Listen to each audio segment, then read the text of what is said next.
टीका टिप्पणी शुरू है।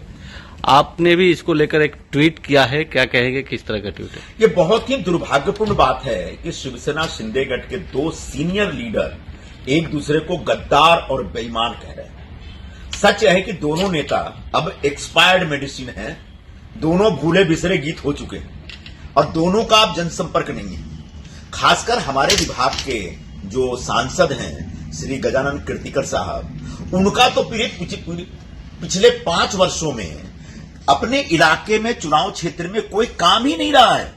उनसे मैं सवाल पूछता हूं कि जुहू के लिए आपने क्या किया, वर्सोवा के लिए क्या किया, अंधेरी ईस्ट के लिए क्या किया, गोरेगांव वेस्ट के लिए आपने क्या किया। दिंडोसी क्षेत्र में शायद आप रहते हैं, लेकिन उस विभाग में इसी साल इतनी भयंकर आगजनी हुई थी, 500-700 लोग मतलब जब उनके झोपड़े जल गए थे और उस क्षेत्र में एक बार भी विजिट नहीं किया। उल्टे जब हम लोग, मैं तो 2-3 बार गया, मैंने जोर से डिमांड की कि सरकार की तरफ से इन सारे झोपड़पट्टी वासियों को, जो प्रभावित लोग हैं, इनको कुछ मदद निधि मिलनी चाहिए। और तब सरकार ने घोषणा की कि भाई 50,000 रुपए प्रत्येक परिवार हम देंगे। और जब पैसा बांटने का टाइम आया तो इन्होंने सामने से डिपार्टमेंट में फोन करके बोला कि ये प्रोटोकॉल है और प्रोटोकॉल के नाते मुझे आपको बुलाना ही पड़ेगा, और फिर वो बुलाते उनको।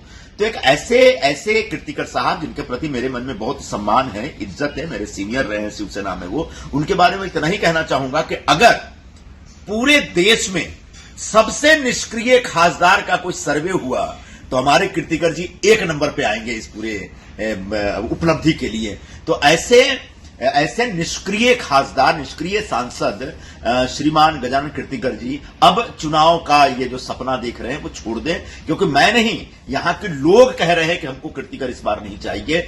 उनकी पार्टी के कार्यकर्ता कह रहे हैं कि कुछ भी हो जाए इस बार कीर्तिकर हमको नहीं चाहिए। तो ऐसे में कीर्तिकर साहब ससम्मान एक संन्यास ले लें तो बेहतर होगा। लेकिन उन्होंने आपको कहा है कि आउट ऑफ एक्सपायर माल कौन है, इलेक्शन आने दो, पता चल जाएगा। हाँ, तो जब चुनाव आएगा तो पता सबसे पहले ये चलेगा कि ये उतर रहे हैं क्या, क्योंकि जहां तक मुझे लग रहा है कि इनकी पार्टी इनके पक्ष में नहीं है। इनकी पार्टी के कार्यकर्ता इनका विरोध कर रहे हैं, इनके नगर सेवक इनका विरोध कर रहे हैं, इनके लीडर इनका विरोध कर रहे हैं, इनके लीडर, इनके सहकारी जो हैं, सहयोगी हैं, इनको गद्दार और बेईमान कह रहे हैं और कह रहे हैं कि इनको घर बैठना चाहिए।